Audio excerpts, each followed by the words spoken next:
Good morning. Morning, everyone. It's Monday and we're back live. Yes, and it really feels like fall this morning. I looked out, it even looks like fall, even though the trees haven't changed.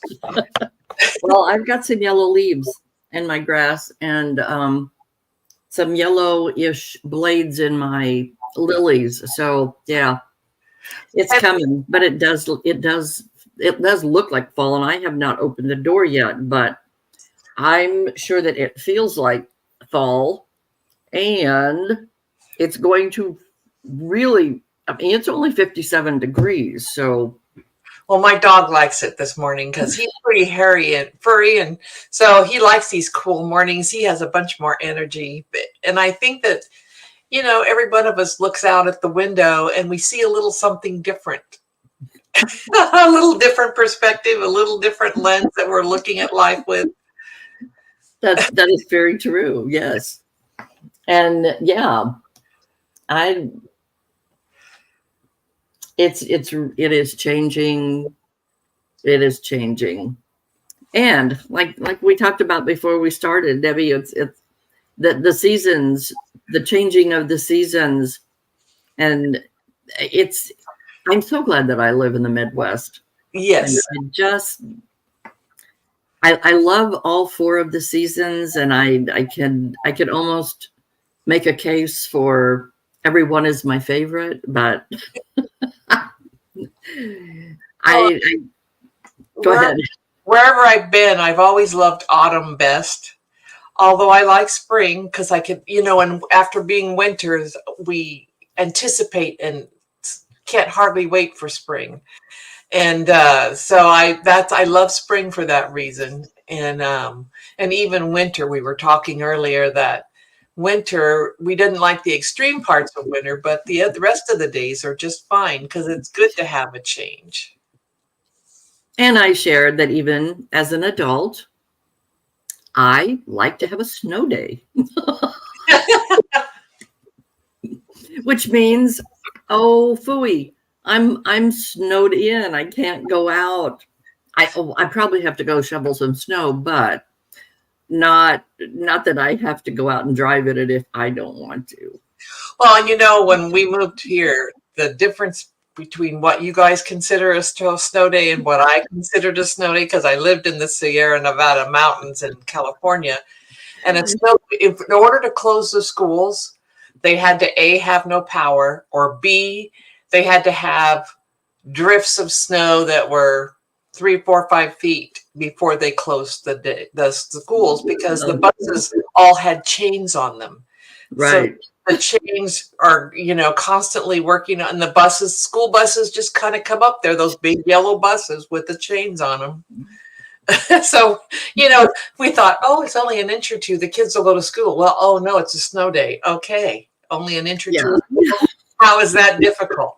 But it's all about perspective. It's all about perspective. And before we get off of this, I'm thinking back as a child, and how in the world were we ever given the message that it's too bad to go to school? I don't know. I do not remember. I think they had phone line. They had numbers you could call to see whether there was school. That's probably true. But see, I lived in this, when I was young, I lived in the Central Valley. There was never a snow day because we just didn't have snow. Oh, yes. Lots of rain, that kind of thing in the winter, but we didn't have snow. Wind sometimes, so blowing in off the sea, the wind would be very brisk and topple trees and things, but nothing to stop school. We never had an excuse. Well, I know I didn't miss very many days in Western Kansas. That was for sure. They had those streets plowed, or at least the main streets for school. And so anyway, wow. So today we want to talk about hearing and listening, like from the children's message yesterday. That was interesting. And you think, oh, I sit and listen to the TV. Well, I don't know. Do I really? Sometimes I really pay attention. And I think that's a key for me. I hear it, it's noise, but it doesn't really make any difference whether I listen, because it's not going to make a difference for me.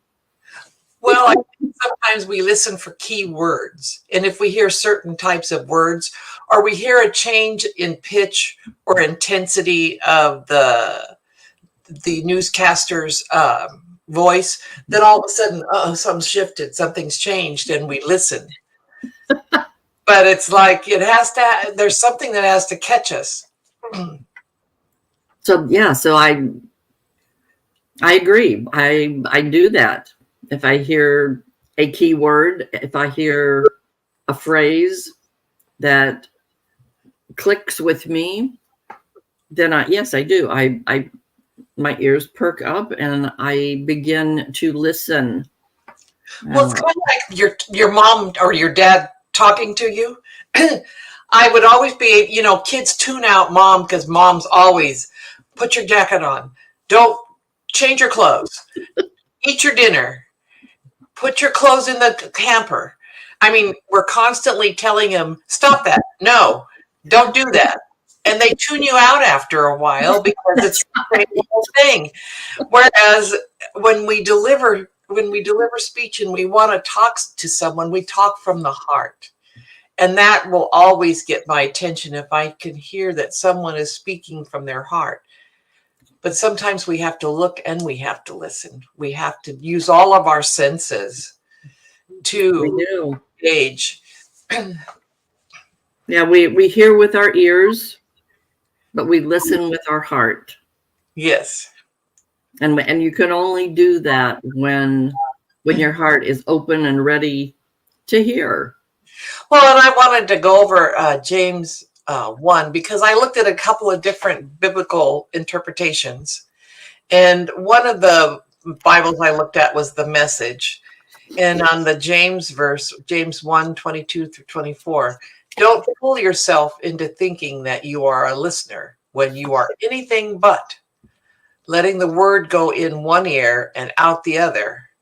Act on what you hear. Those who hear and don't act are like those who glance in the mirror, walk away, and 2 minutes later have no idea who they are and what they look like.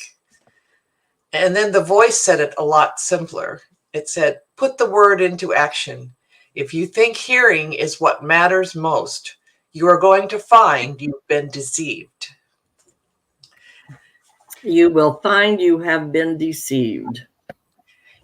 And have you ever spoken with someone and they say one thing, but their actions are something different? So they make this statement, but they don't behave like they believe in that statement. So you have a hard time putting credibility into that statement. If we're not living what we believe, it's hard to have someone engage with you or have a true discourse where you talk back and forth and you exchange ideas and you love one another and you listen with your heart. And that goes back to the old saying that we may be the only Bible that some people ever see or hear or that they read, because just like you said, you read body language, you read actions, because you see them and you are listening with your heart as to what is being said or done. I was part of a study group one time, and we were trying to figure out why young people weren't coming to church.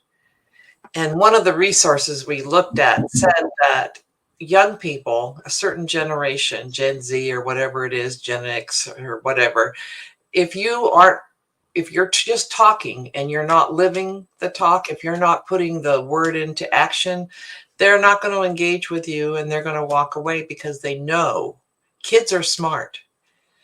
Young people are smart. They can see whether you are walking your talk, so to speak. Yep.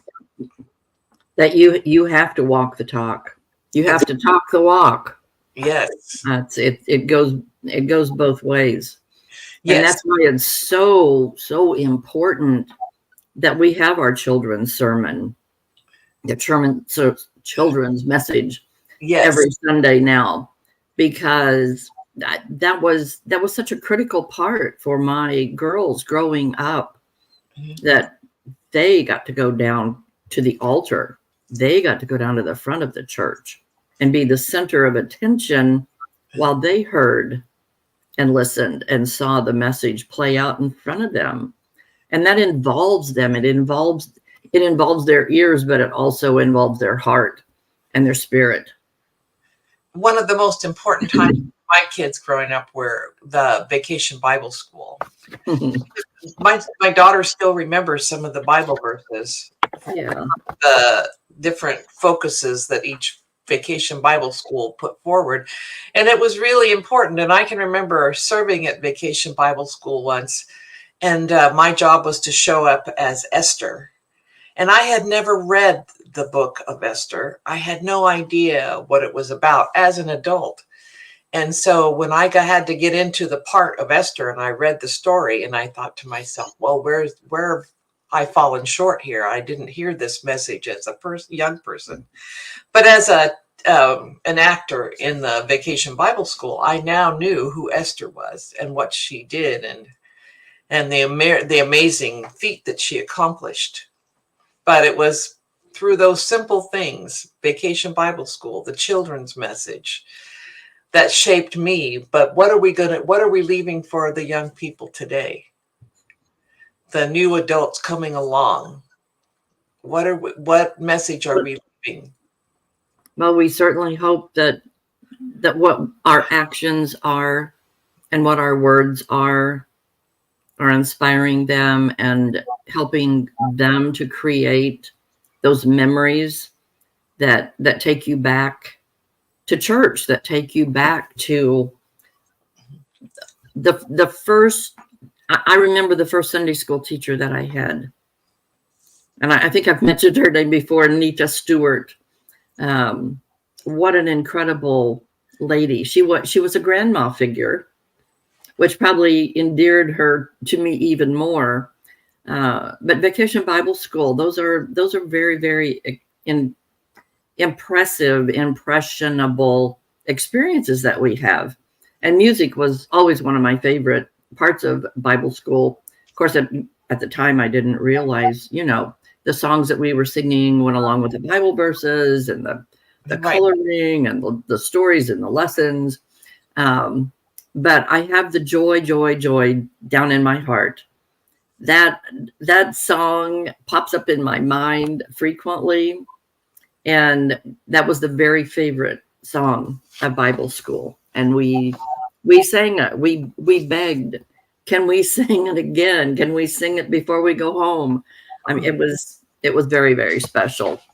Well, I think that kind of leads into Ezekiel 11:19. Yes. And the verse, I will give them a new will, an undivided heart, and plant a new spirit within them. I will remove their cold, stony heart and replace it with a warm heart of flesh.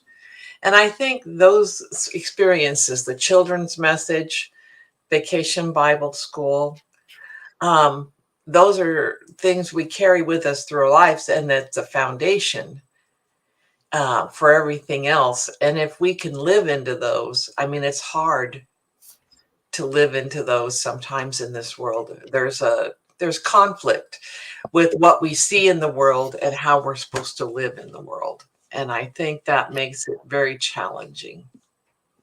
Extremely challenging. Extremely challenging. And then Deuteronomy 6:5. You shall love the Lord your God with all your heart, with all your soul, and with all your might. That word, that little 3-letter word, all. Right. That puts all the emphasis right Well, there. It brings it back. It's about me. Well, I shall love the Lord, my God. Well, and then the message put it just slightly different, but the meaning is clear. Love God, your God, with your whole heart. Love him with all that's in you. Love him with all you've got. And I think that all is a key word there, but I think the phrase that leaps out at me in that particular interpretation was the love God, your God. Not only do we belong to him, but he belongs to us if we would claim it. And how easy is that to do? We just have to believe. We just have to believe, and we claim God just as he claims us. And we are his. Yes. And he is mine, and he is Debbie's, and he is everyone that's there listening and watching. He calls us by name. That is one of my favorite verses. I think of that often, and I think to myself, who am I that he knows my name? Yes. And what have I done to be worthy? Yes. Wow. Oh my goodness. So there were some things that were mentioned in the service yesterday, and we're going to come back to this. We're just going to mix this all up today. The solos yesterday were from the musical Wicked, and Pastor Lydia was asking us, do we think people are wicked or are they good? Interesting. I looked up some words. Of course I did. Wicked. Of course I did. Wicked, morally bad, evil, fierce, vicious, unpleasant, harmful. Ooh, I don't want those people in my life. Or do we think of them as good? The quality of being morally right or justifiable, acting in accord with divine and moral law. I love that. I love that. So she mentioned, and I wasn't aware of this, that Wicked, the movie, is coming out in November. And Debbie and I were talking before we started this morning. Wouldn't it be fun if we could get a group from church, maybe United Women of Faith, and go see the movie and then get together afterwards, maybe over lunch or dinner, and relate it back to the sermon from yesterday, Defying Limits, living out your faith. What did we hear? What did we see? What actions were there? Well, and the title of the song, For Good. We want to be a good influence. We want to, because I know you, my life has been for good. How many times have you thought to yourself, I sure hope that I can leave that impression on my grandchildren, on my children, on my church family, anybody that you know, good friends. And it's amazing when I look back on my life, how many people have affected my life for good. Beginning with parents and grandparents, but also people in your work life, people that you met standing in a line somewhere, just by small kindnesses that they leave with you. Like helping you with carry your bags, or helping you load your car, or just little things that someone makes a difference in your life in that moment. It doesn't have to be huge for you to change someone's life.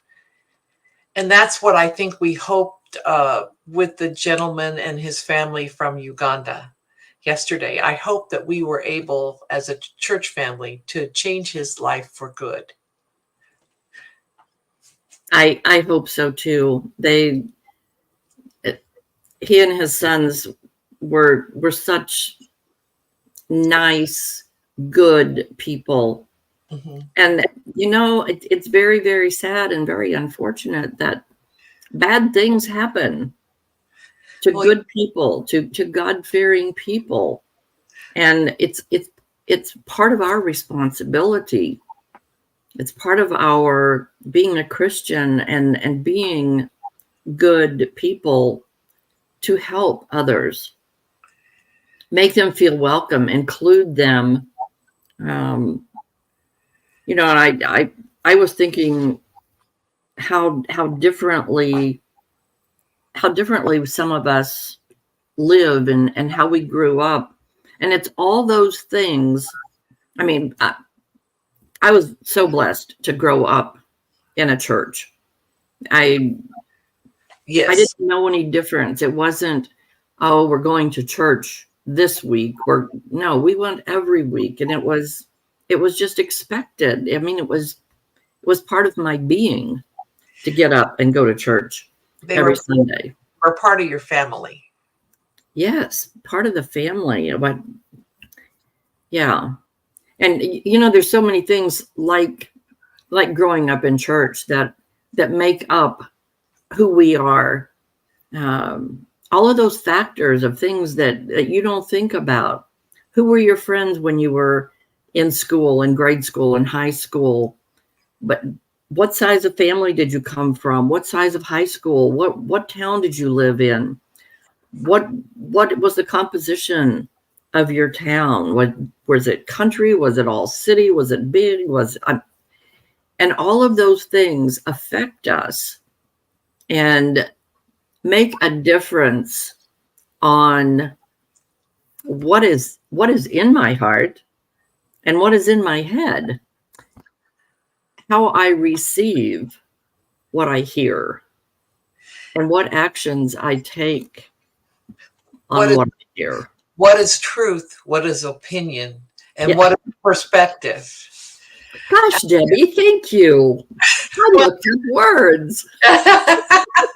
Well, and yesterday when I was watching our children, the children obviously have love and respect for their parents. And that is a beautiful thing as a grandmother and a mother to look at that and watch that. And I saw that in the family that was from Uganda. Those boys truly respected their father, and the love he showed and protectiveness he showed of them, I thought was so special. And I think that these are the things that touch us. If we see those things rather than, oh, he's down on his luck. You know, I didn't think that they actually looked down on their luck because they were a family. They had each other. They Absolutely. loved and respected each other. So they had a lot. Those are the important things. If we can help the other things, if we can help make a difference with a few practical things, is really, that's all they really need because they have each other. That's right. And having someone, having friends, and having people that care about you is enough to get you through that part.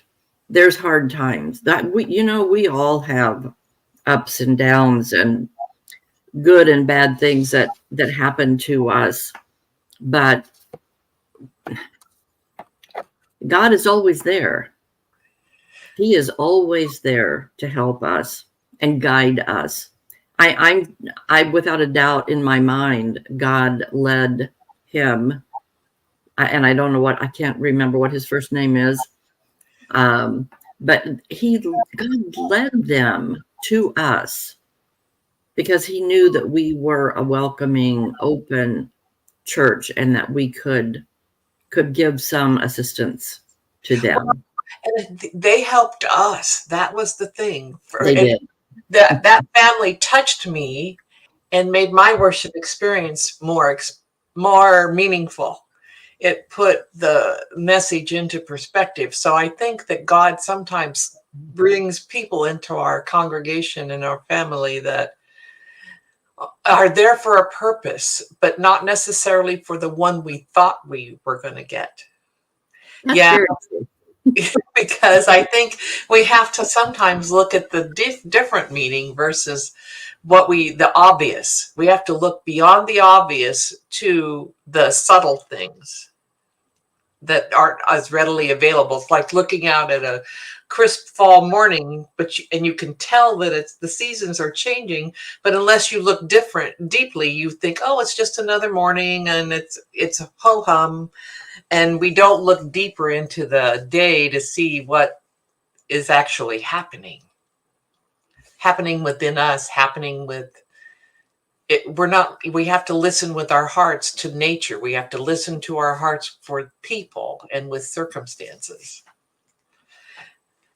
And how does that affect how we influence?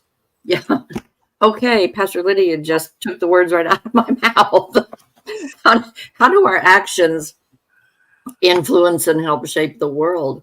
Well, I think we had that effect on our visiting family yesterday. I think we were able to make an impression on their hearts and help influence this little corner of their world just from yesterday. And even if it's only for a day or two, God put them there for a purpose, and we were there for a purpose. And yes, recognizing the purpose rather than the duty or the obligation. And I think that's the difference between love and just doing stuff because you think it's the right thing to do without really thinking about it. It's like listening to the TV without really listening. You know? I like, yes. Do we do it? Do we help people out of obligation, or do we do it because we want to share the love of God with others? Sometimes it's both ways. Yes. I mean, I have to be honest. There's a lot of things I do because I have to, out of obligation. Not that I don't enjoy it sometimes, but you know, sometimes things just pull you down. Yes. And make you tired. And that's when we need to go back to those happy little songs, like I have the joy, joy, joy down in my heart. Jesus loves me. Oh, yes. There is that one. We all there is the number one song. My grandma always used, "You are my sunshine, my only sunshine." She used to sing that for us. My dad used to sing that. Yes. Yeah. Or "Let Me Call You Sweetheart."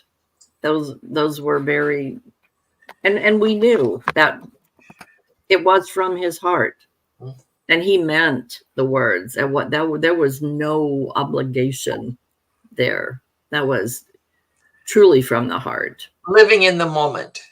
Oh yes, living in the moment. Sometimes it's hard because we have so many distractions. But part of the word distraction is action. If you think that, if we're so distracted, we can't act in how we need to do, become less effective. Yeah. And it's kind of like information and misinformation or disinformation. And the old gossip game.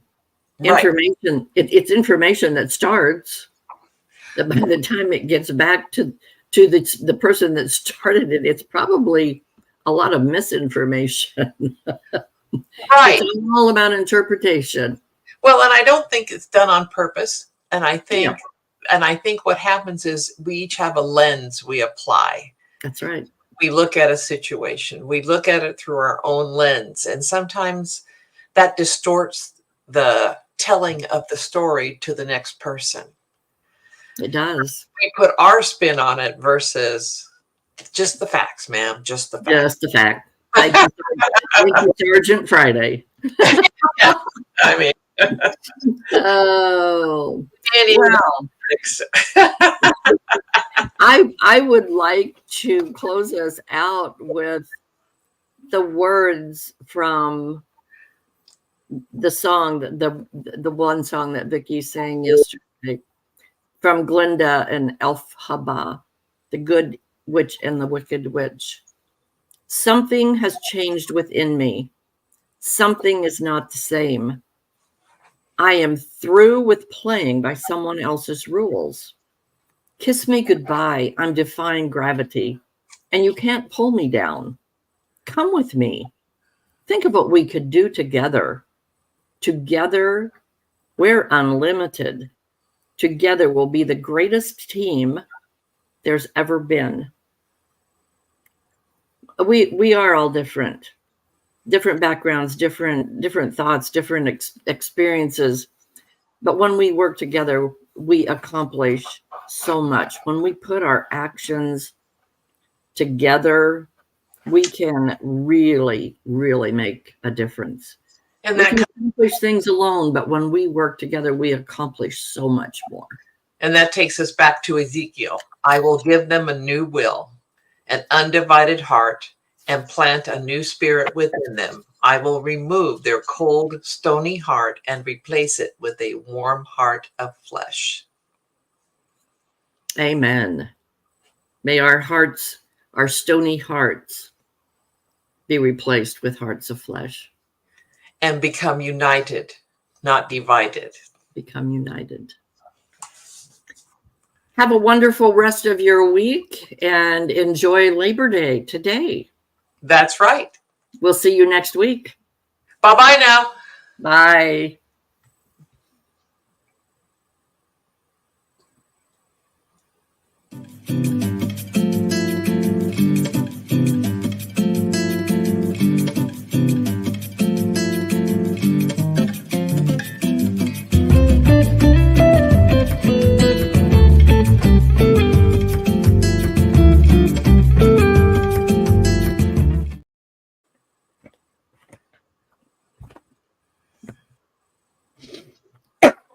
Okay.